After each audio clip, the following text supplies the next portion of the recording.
पवन सिंह की बहुत ही बेहतरीन फिल्म, भव्य लेवल पे बनी हुई फिल्म जिसका पोस्टर लॉन्च कर दिया गया है। जी हां दोस्तों, पोस्टर लॉन्च कर दिया गया है। फिल्म का नाम है सनक।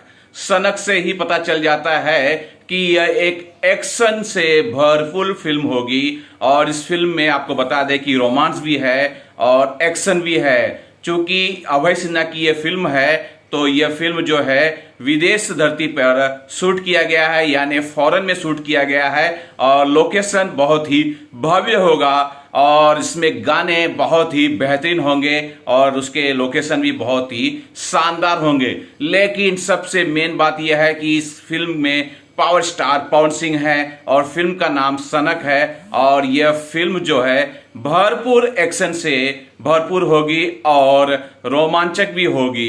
इसके साथ ही इसके अंदर अच्छे गाने हैं तो इसमें रोमांस भी होगा। स्मृति सिन्हा जी हैं तो बहुत ही अच्छी जोड़ी है और इसका फर्स्ट लुक लॉन्च हुआ है और फर्स्ट लुक देख के ही एक रोमांटिक फील आता है। चूंकि ऐसी फिल्म एक रोमांटिक टाइप की, घरेलू टाइप की फिल्म बनाती है और साथ में पावर स्टार पवन सिंह है तो एक्शन तो होना ही है। तो फर्स्ट लुक आप लोग को कैसा लगा जरूर बताइएगा।